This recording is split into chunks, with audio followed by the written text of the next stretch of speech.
Hey, this is the Bluegrass Blues podcast. I'm Amy. And I'm Jesse.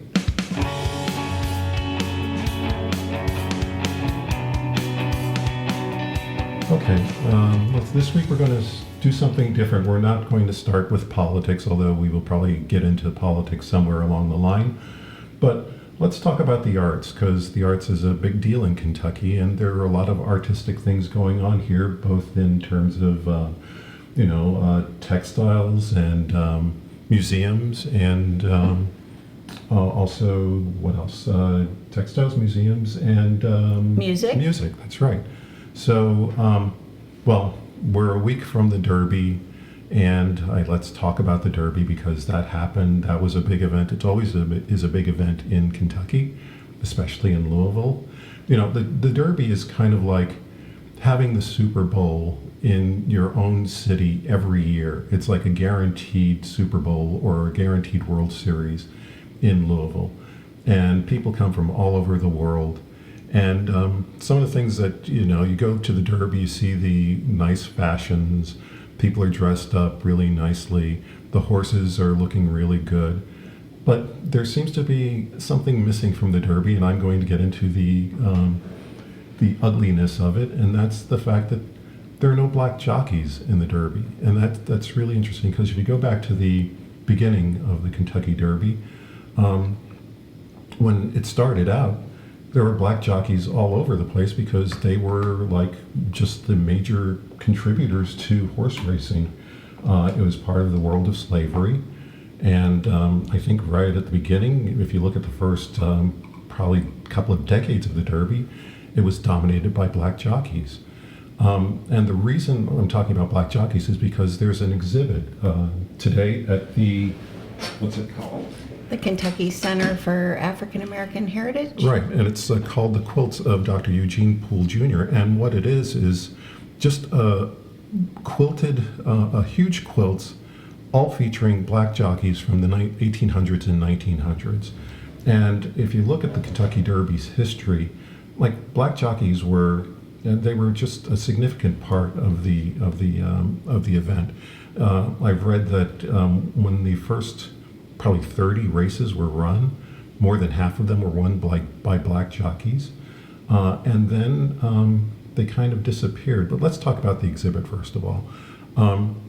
Amy and I went to the exhibit a couple of weeks ago, and it really is impressive. It's just these huge quilts.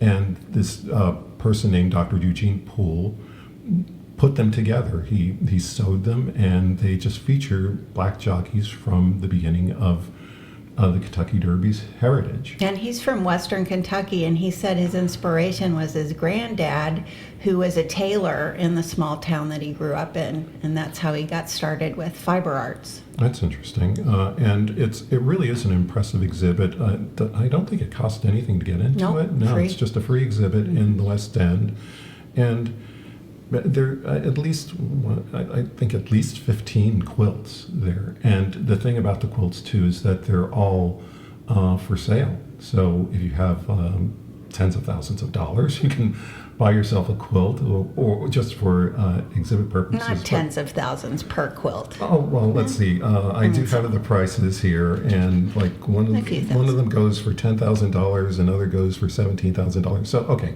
more than $10,000 if you have that in your spare change, which billionaires have, so we know that. But they're really interesting to look at. And it gets into this idea of, here are the people who dominated the Derby at the very beginning, and they disappeared. And why did that happen? It looks like, of course, race is always an issue, and race is an issue here too.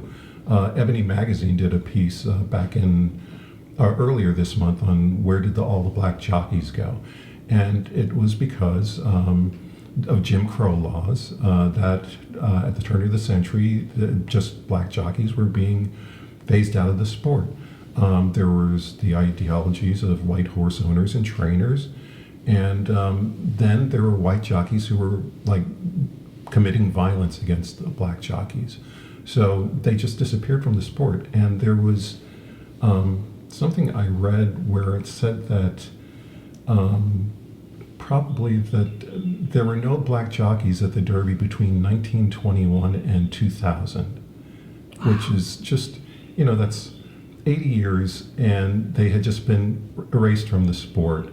And if you look at this year's Derby, there were no black jockeys at all.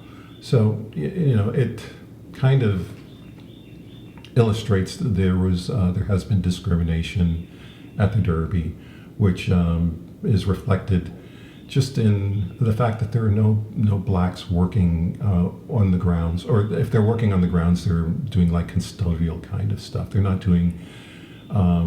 There are few trainers. There are no jockeys practically anymore. And the backside is all Latinx folks, right? That are very exploited. Right, and that's also the thing about the industry is there is a lot of exploitation of oppressed groups within it. But it's just the idea that the history of the Derby, it was sort of founded on the success of having black jockeys.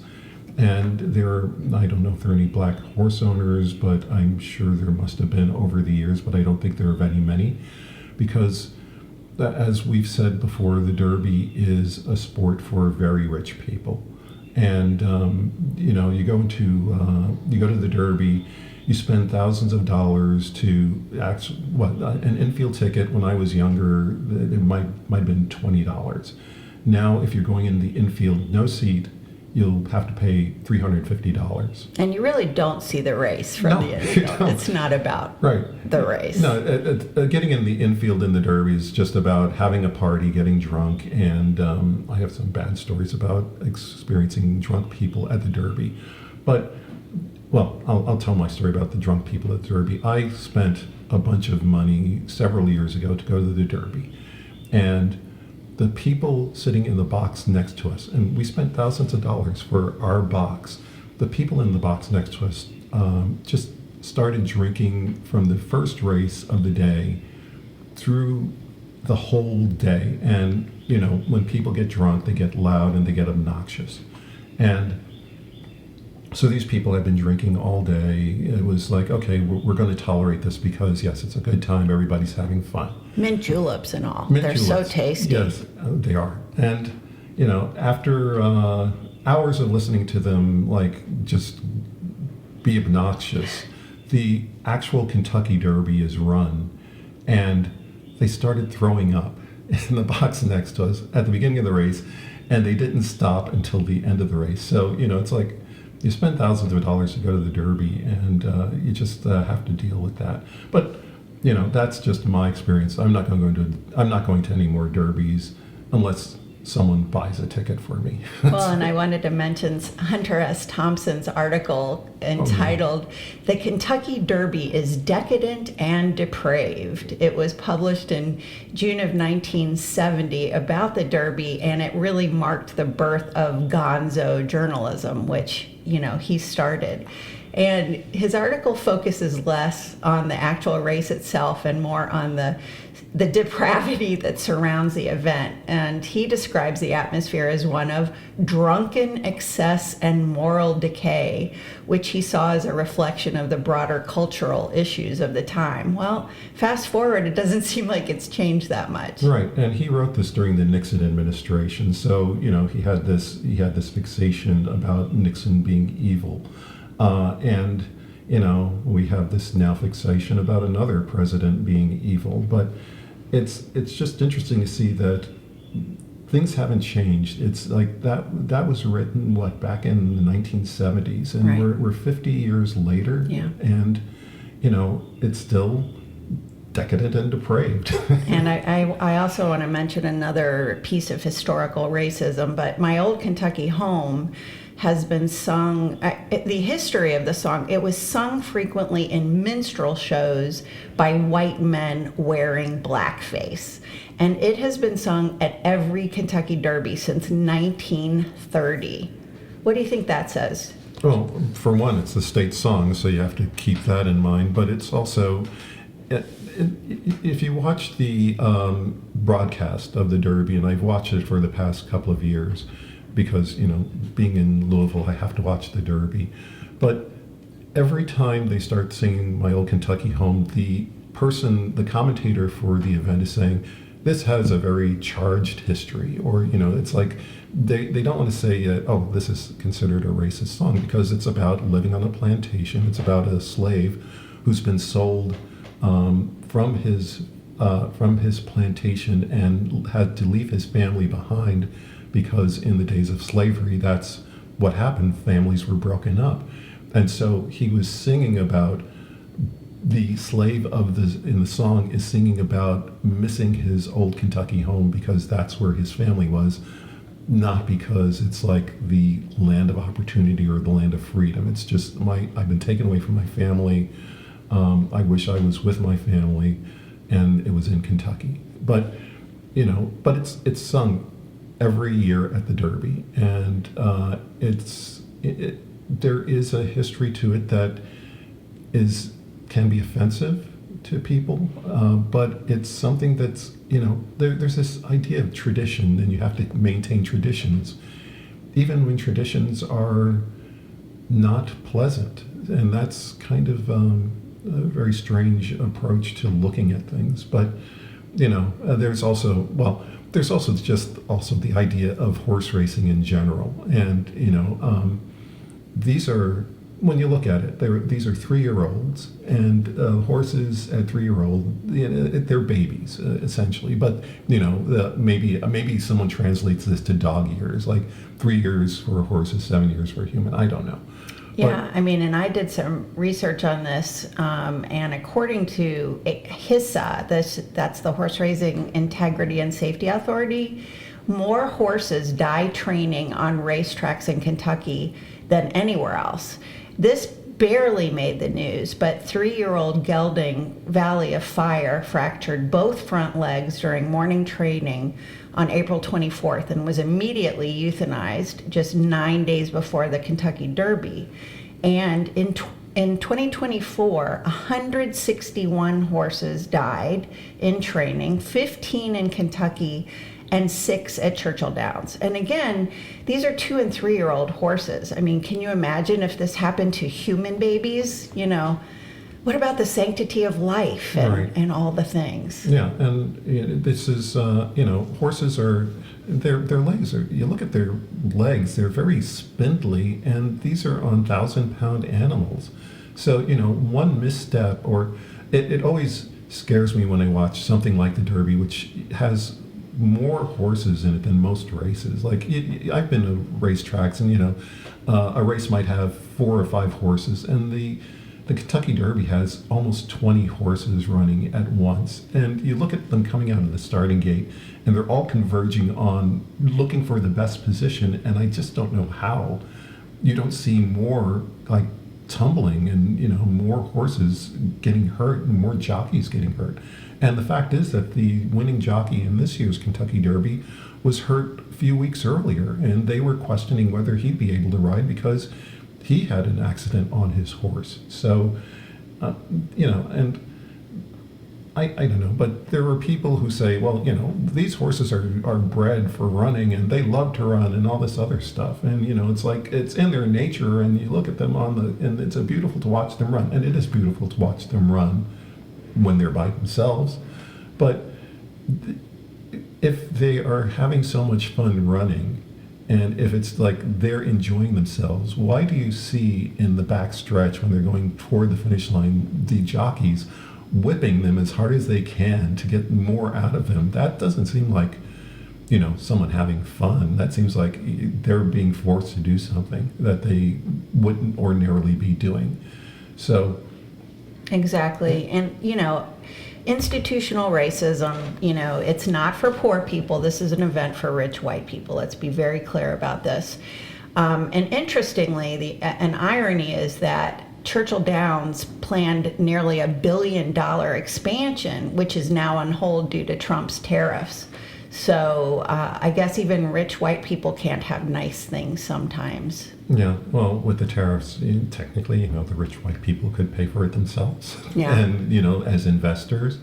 But, it's, again, the Derby isn't something that's for poor people at all. And maybe it was for poor people back in the 1800s or early 20th century. But, today it's just it's a very affluent event. And there's just one other thing I want to raise about the Derby that has bothered me over the years. And for the past, even though I haven't been to the Derby every year, whenever I'm in Louisville, I always walk by Churchill Downs on the day of the Derby just to see what's going on outside, which, if you're reading the local newspaper, you're never going to hear about. But it's like a convention of religious fanatics when you go outside the Derby. There's every church or every pretend church out there with someone like preaching damnation and hellfire. And it's really kind of odd because, you have these people in their fancy Derby dress and, men in nice suits, women with the hats and these really beautiful gowns or beautiful dresses. And then there's this religious nut who's just screaming at them saying, "You're going to hell for this," and it's like, I've been to other big sporting events since we started talking about this being like a Super Bowl every year. I have never been to a Super Bowl, but I've been to NBA playoff games. I've been to World Series games. I've been to college basketball championships, and you never see that outside these other places. And these are taking place in places like Columbus, Ohio, or Phoenix, Arizona, and these are not, like liberal bastions. But whenever you go to the Derby, there's always some religious crazy person screaming at the top of their lungs about everyone going to hell for going to the Derby. And I never could understand why, given the police presence at the Derby too. If you go to the Derby, when I went by Thursday for Thurby, and Thurby's like, it's an extension of the Derby weekend. And that's where, not the biggest event of the week, but there was this huge military presence outside of Churchill Downs. They blocked off streets. They just closed off all of Central Avenue. There were just these military vehicles. There were soldiers there. And as you get closer to the Derby, it expands even more. So, things like demonstrations are never going to happen at the Derby. If you would think that if you're going to make your voice heard at something, you would go to something like the Derby to protest. That's never going to happen because the police are going to get you out of there. The military is going to get you out of there immediately. And the other thing I want to raise about the Derby is I've seen some of the most offensive things being sold outside of Churchill Downs. While Biden was president, I would see these people selling T-shirts saying "Joe and the Ho must go," and again, I'm thinking, I'm thinking this is totally tasteless. Why don't they do something about getting rid of these offensive things? Because there are children going to the Derby. And like some 5-year-old's going to ask his mom, "What's a hoe?" But they just don't get rid of them. And the other thing that kind of bothers me about that is that the people selling those kinds of things know there's a market for that there among the Derby crowd, which is kind of troubling. So anyway, this has been my rant on the Derby this year, and I'm probably going to rant about it again next year, but it's going to always happen. It's always going to be here. I want to mention too, compulsive gambling obviously is a problem, and gambling has been really monopolized by Churchill Downs and the thoroughbred horse racing industry. Whenever legislation has come up to have a boat like Indiana does or other states around us have, it's all been concentrated with Churchill Downs, Keeneland, horse racing. So follow the money. Right, and the other thing I noticed that just this week is I was reading a story about the Kentucky Oaks, and it was in the Courier-Journal, and at the very bottom of the story there was this long disclaimer about the evils of gambling, and also noting that the Courier-Journal, or Gannett, has a deal where they promote gambling. So, they're saying, don't do this. It's like, you could lose your life, but we're going to sponsor it. So right. There's just no, logic to what's being done there. But anyway, I started out by talking to about the race at the racetrack kind of issue, and again, going back to the quilts. The quilts are beautiful. They are works of art. They are definitely worth seeing, and there's a lot of other stuff at the museum that's also worth checking out. So if you get a chance, I would advise going to it because it really is an interesting exhibit, and it does give you some historical perspective. They give out a nice brochure that gives the names of all the black jockeys who won the early derbies, their history, how they overcame certain things in order to ride in the Derby, how they ended up leaving Kentucky because of the discrimination. And it's really worth, it's a nice history lesson. It's one of these, how do I say this? One of these DEI lessons that the Trump administration doesn't want anybody, and the Republicans in Kentucky legislature don't want anybody to deal with. But again, it's worth seeing, and I would recommend it highly, and it's free, and free is always great. And the facility itself, the Kentucky Center for African American Heritage in the West End of Louisville, is a gem. It is a tremendously beautiful asset to our community, and one of the ways to resist, institutional racism and the eradication of DEI is to go and support them and hold events there and showcase the artists that they're lifting up. Speaking of eradication of our collective history, I just want to mention a couple concerts that I'm singing in coming up, and it's based on the Underground Railroad, which, by the way, did exist. And Harriet Tubman was like a real person, Jesse. Did you know that? Yes, of course. So we're lifting up African American spirituals, and some of the songs include Didn't My Lord Deliver Daniel, which is arranged by Moses Hogan, and Soon I Will Be Done by William Dawson. Freedom's Plow we're singing, and the lyrics are by Langston Hughes, and the music is by Rollo Dilworth. And Follow the Drinking Gourd is arranged by Alan Kepke. There are other songs too, and I love singing these songs. Yes, I'm Jewish. Yes, I'm white. But, these songs lift up the experience of enslaved Black people in this country and literally give life and possibility for a better future. For example, Follow the Drinking Gourd is an amazing song, and it's filled with coded messages which gave runaways the route to freedom for fellow slaves to follow as they fled north out of Alabama and Mississippi during the mid-1800s. And hundreds of conductors on the Underground Railroad used songs like this to teach slaves specific routes they could take. So in this specific song, the drinking gourd was the Big Dipper, which pointed the way to the North Star and the path to freedom. So while critical race theory, which explains systemic racism, is being eradicated in educational institutions, as are key figures like Harriet Tubman, I'm so glad we're lifting up these songs and our very real racist history. And I just want to tell you there are two concerts that my group Voces Novae is performing, and they're called A Stop on the Underground Railroad because we are singing them at Second Baptist Church in New Albany, Indiana, which was on a church on the Underground Railroad. And the concerts are Saturday, May 31st at 3 p.m., Sunday, June 1st at 7 p.m., and you can purchase tickets today at vocesnovaelouisville.com. And I'm going to spell it VOCES NOVAE Louisville LOUISVILLE.com. Come, it's like a real history lesson. And Jesse, thank you so much. You and your wife Terry are coming, and I also know that you have a personal story about the Underground Railroad. Well, I do. I've been doing some family history, and just going back to the 18th and 19th century.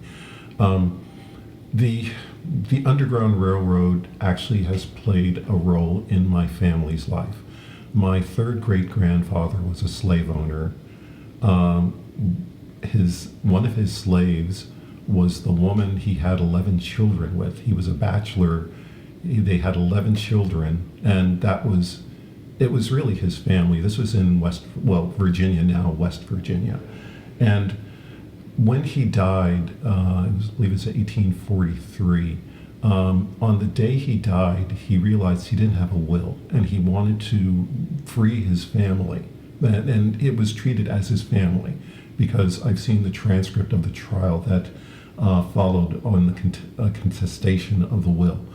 And in the will, he just said, I want to sell my property, I want the money to go to my family, and I want that money to be used to relocate them to Pennsylvania. But he died without signing. As he was about to sign the will, he died. He just passed out and never woke up again. So the family, the woman and her children, were concerned because they knew that his family was going to contest the will and they wanted to keep the slaves. So one day they ran away. By the time this happened, they were down to 6 children. One of the older children had already run away with his family, and she had run away with the remaining children. They were chased by the slave owners, and eventually they were caught. But what she told her oldest son, who was 16 at the time, was, keep running. We're going to go back. They tell us that the will be honored. We don't really know, and really can't trust anyone. So you keep running. And he ran using the Underground Railroad. He was in Virginia. He made his way to Pennsylvania. Along the course, he had to elude slave chasers. And when he got into Pennsylvania, he met some of the most famous abolitionists of the time, and they helped him. They just guided him through things like barbershops and through houses that people were hiding slaves in. And he made his way through Pennsylvania. At one instance in Pennsylvania, there was a bunch of bounty hunters who were looking for slaves, and he notified a person who was really big in the abolitionist movement, and they got guns and they went face to face against the slave chasers, and ran them out of town and told them if they ever came back, they would be killed. And they never came back. But anyway, in the course of his journey, he also made his way into Ohio, into Oberlin, Ohio, which has a very famous university.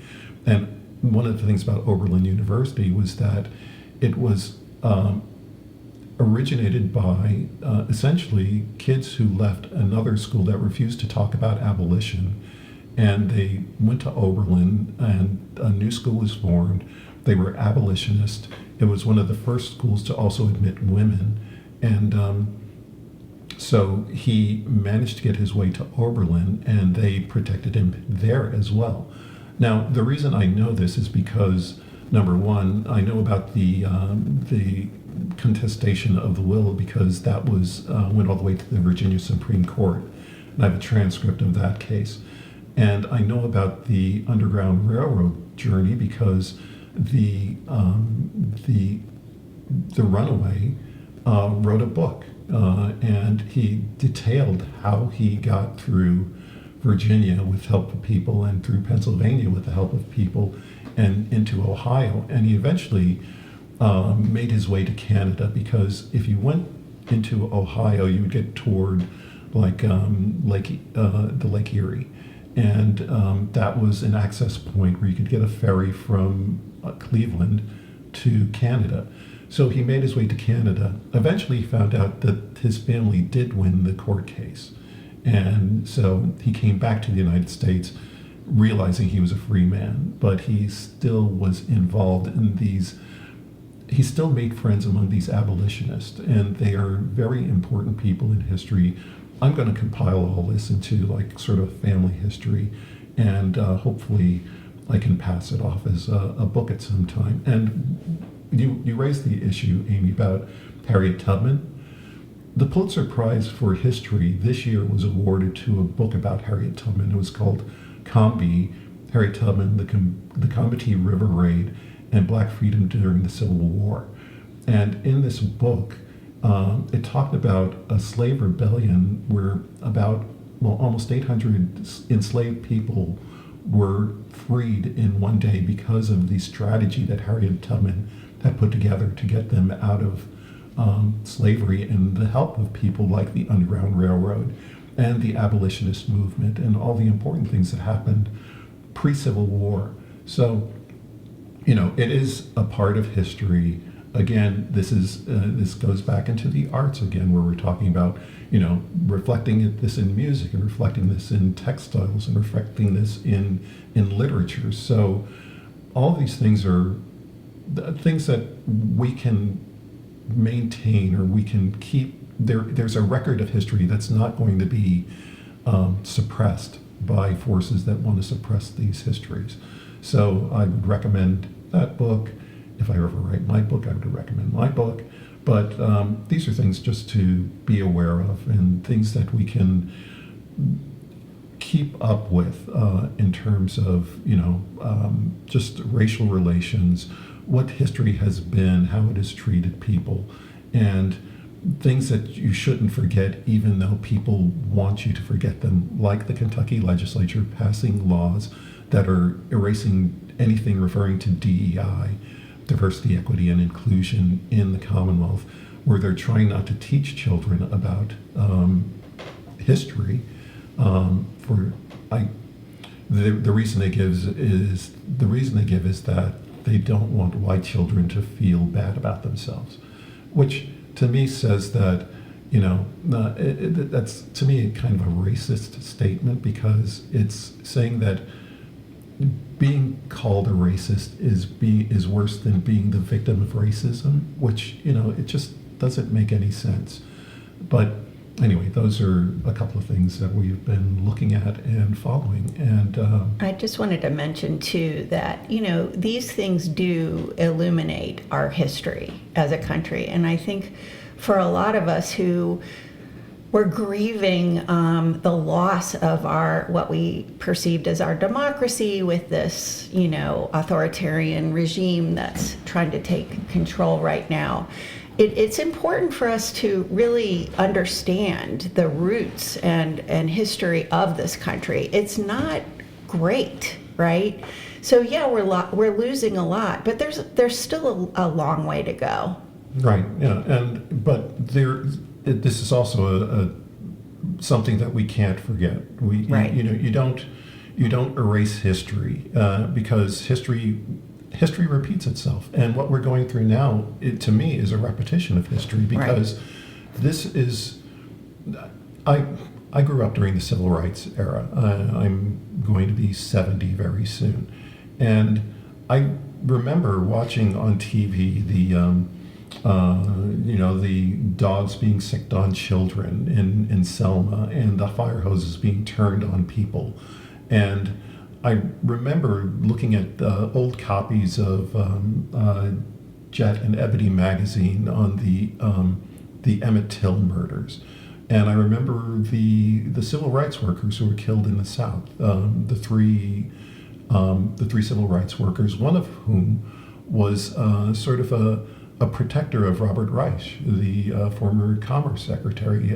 Robert Reich did a recent discussion on how he remembered, I think it was Schwimmer was the person's name, and Reich was a little guy, and he was bullied by other children, and this kid, Schwimmer, became his protector.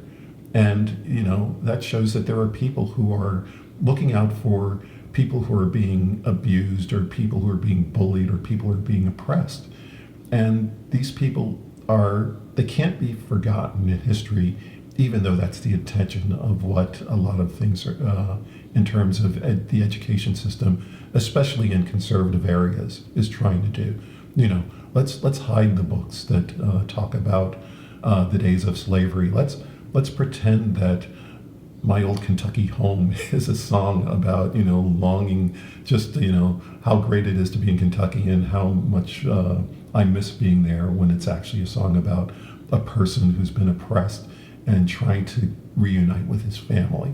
And Jesse, I was bused the first year of busing here in Louisville, which, as you all will recall, there were many race riots here. A lot of white families pulled their white children out of the public school system and put them into private parochial schools.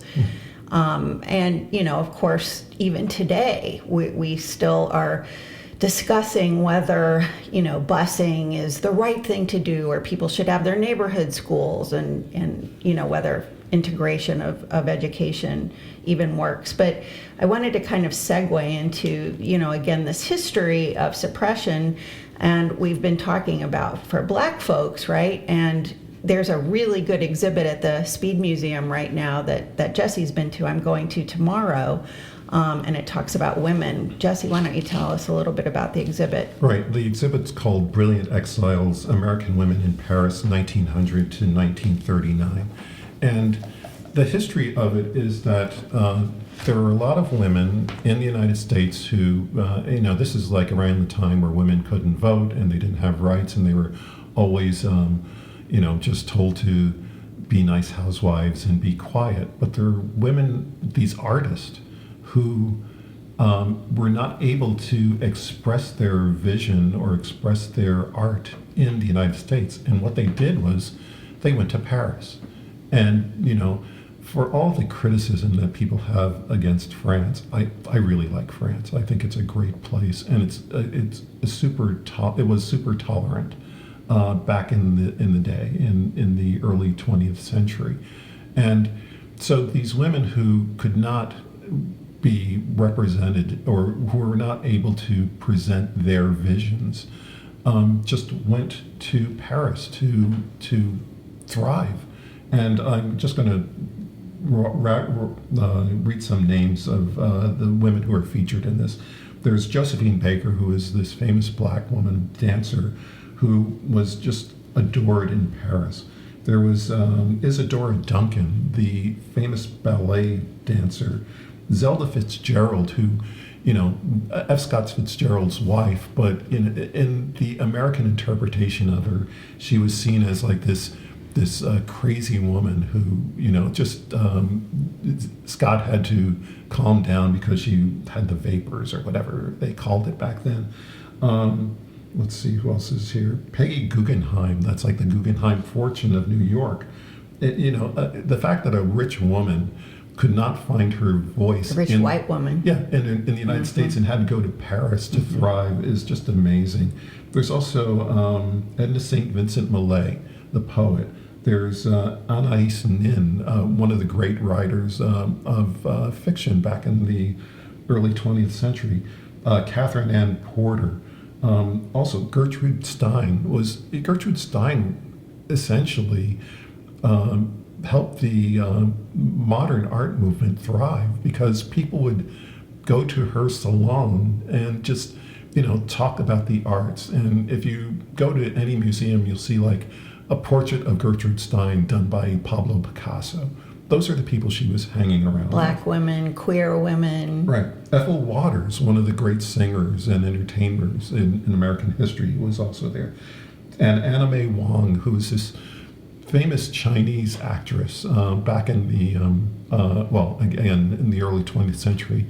And she had to go through her own version of racism, because the racism against Asians was just as bad as the racism against blacks. And there were laws, kind of like laws that are being passed today, that excluded people from certain countries from coming into the United States. That's just, again, this is the idea that, you can't ignore history because history repeats itself. In Anna May Wong's case, she was always cast as the dragon lady, that Asian stereotype of this evil Asian woman. But there was a movie back in, I think it was maybe 1939, called The Good Earth. It might have been earlier than that. And it was about peasants in China And Anna May Wong wanted that role, the main role in it. Instead, it went to Louise Rainier, a white woman who won the Academy Award for for essentially acting in yellowface.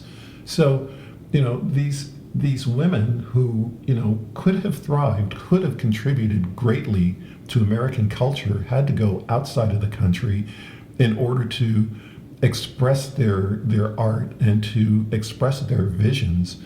And that's why the French have better culture than we do, because they're willing to explore that kind of artistic merit.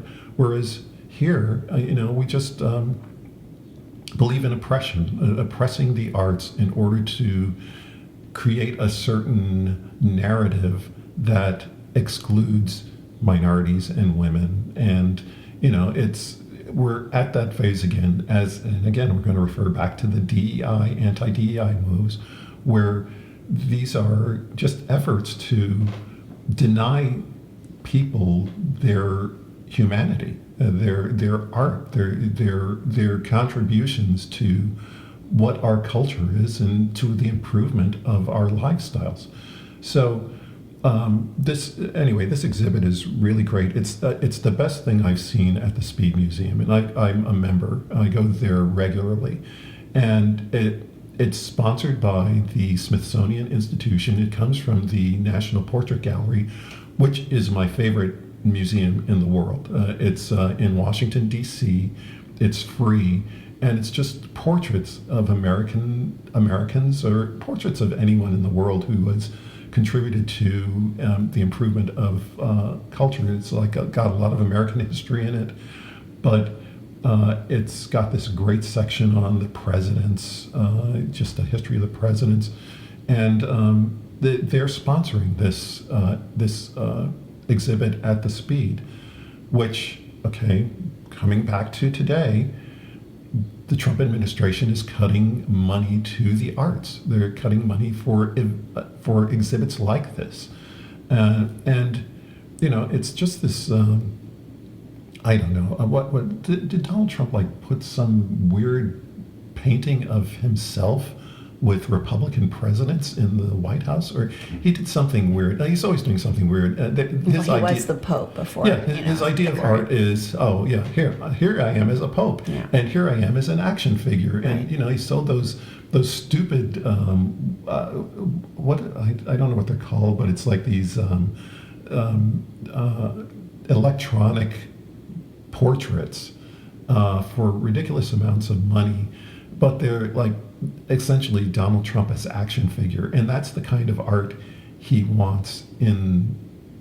It's just how do I describe it? It's like looking at Soviet propaganda art, or art by the Nazis, where they were just here's the master race kind of stuff, and all this other stuff is just considered degenerate art.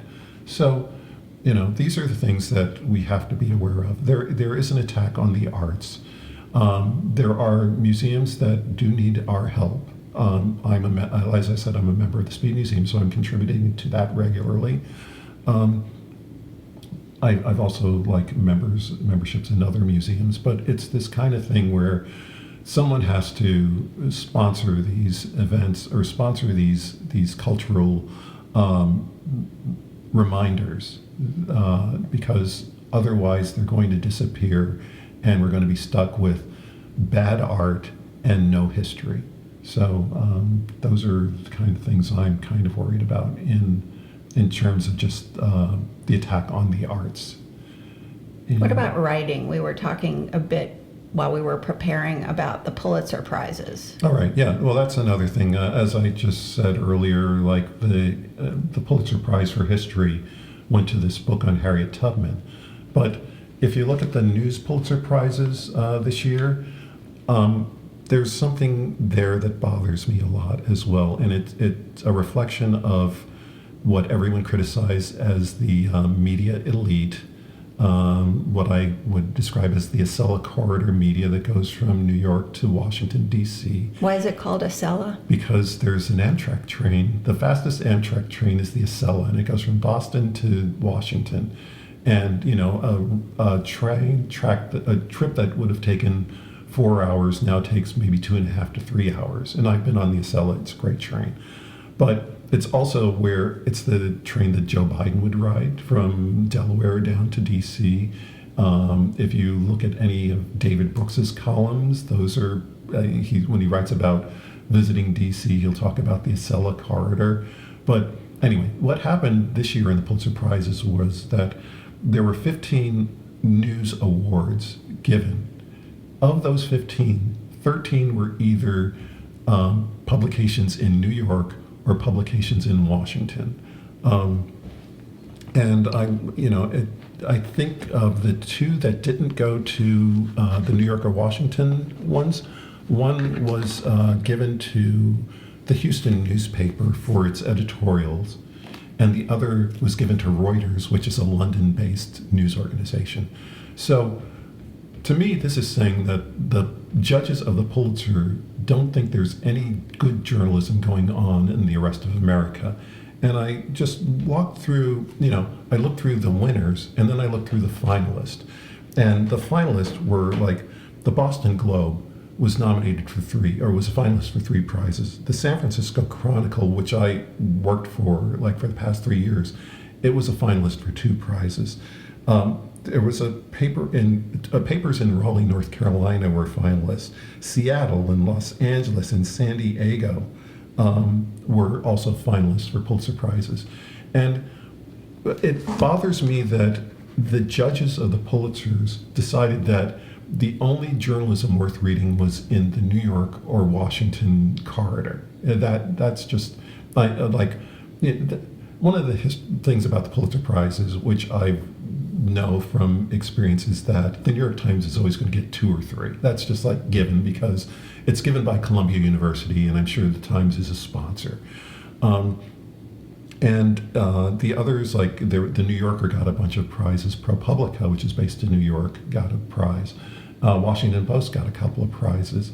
So, it's this idea that there's no good journalism outside of the New York to Washington corridor, which in essence is one of the criticisms that the right has of journalism in general, that it's focused on just a certain group within the Acela corridor who are supposed to be pontificating about the troubles in the rest of America when they have no idea what's going on in the rest of America. I'm not being modest here, but I know more about what's going on in America than they do because I live in what's considered, or what conservatives say is real America. Louisville is more. There is no real America. Everyone should be treated equally in that sense. But this idea that it's only the New York to Washington corridor that can explain things to you is not only offensive, it's just ridiculous. Now my big criticism this year is to the local paper, because the Pulitzer finalist in San Francisco was a series on police chases and how they use the pit maneuver. If you don't know what a pit maneuver is, let's say you're driving along, someone's speeding, the cop is chasing that person, and what the cop does is bump the side of the car in the rear to put the car in a spin, and then that'll stop it and and they can make their arrest. But you shouldn't do a pit maneuver over 40 miles an hour, because if you do, horrible things will happen. These pit maneuvers are being done at 90 and 100 miles an hour. So the result is that people get killed. And not only the driver gets killed, but innocent bystanders get killed. Anyway, in the San Francisco Chronicle series, one of the stories, and it didn't involve a pit maneuver, but it did involve police chases, was specific to Louisville. There was an incident in the West End a couple of years ago where some guy made a turn and he didn't signal. So the cops started chasing him. Now, the person who was driving was obviously doing something illegal, because he immediately hit the accelerator and just went tearing through the West End. And the cops, instead of looking at the license plate and seeing who owned the car. Instead decided to do a chase through a residential neighborhood in the West End. And the result was the guy who was escaping didn't escape. He ran into another car, knocked a kid off a moped, and the kid died. And this is in Louisville. And the San Francisco Chronicle did the story that included this incident. It was one of the like maybe 5 or 6 part series, and one was specifically devoted to Louisville. Now, what bothers me about that is that we have a paper here in Louisville called the Courier-Journal, and they didn't see that. They didn't know that this was happening. Maybe they reported on it, but they didn't think it was serious enough to like delve into and look into the history of these things, or look into this history of police chases.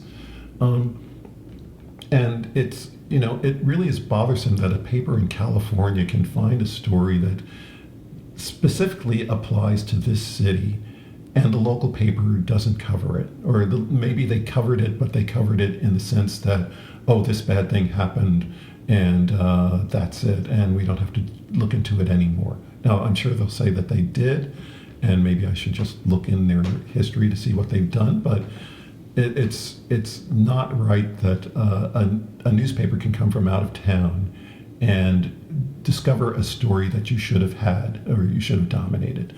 And just one more thing on this whole Pulitzer thing.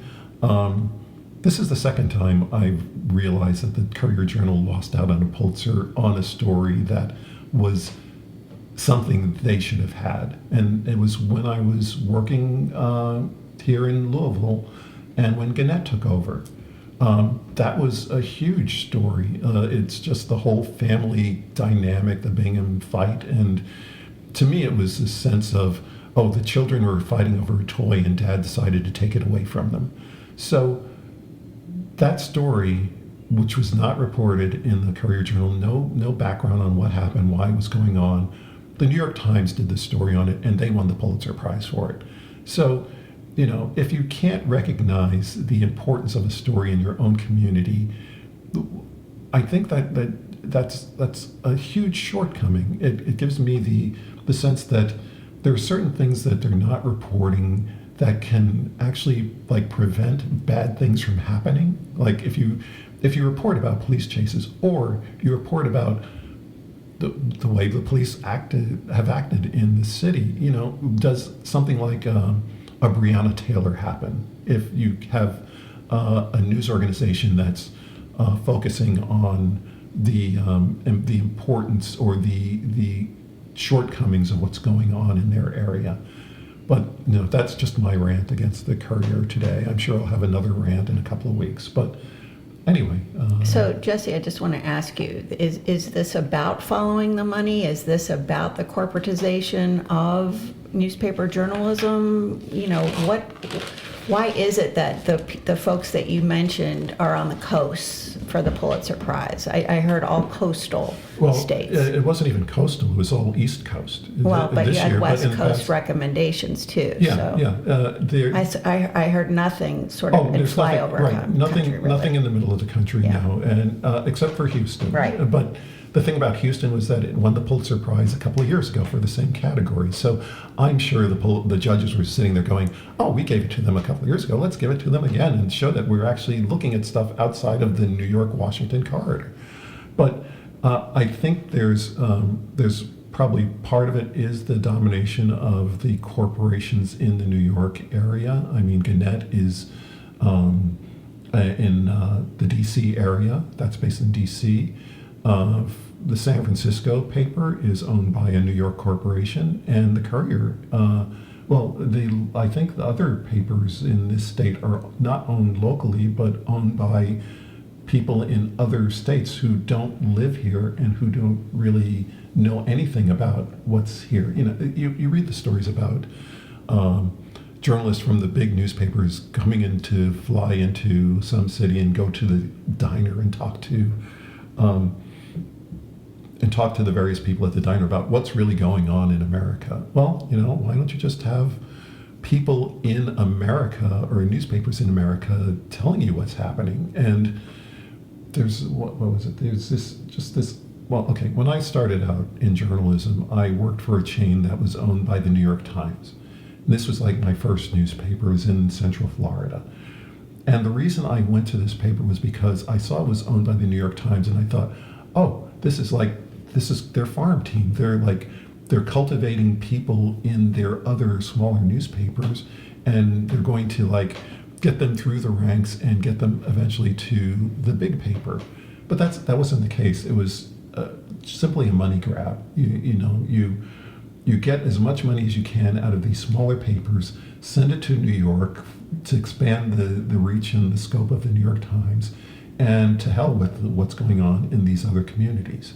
So, and I just want to mention, there's a major attack right now on public media, right? Mm-hmm. Yep. So, when we have good local media like the Kentucky Center for Investigative Reporting, it's nonprofit, it's watchdog journalism, and it's a service of Louisville Public Media. Well, Louisville Public Media is a member of NPR, National Public Radio, and only 5% of the money does come from the Corporation for Public Broadcasting, but that's still 5%, right? Right. Members make up more than half of the dollars. But so, we're talking about the arts, we're talking about literature, we're talking about media, and the things that we're valuing that lift up the human spirit, that speak to the truth of our history and the authenticity of the country are all under attack right now.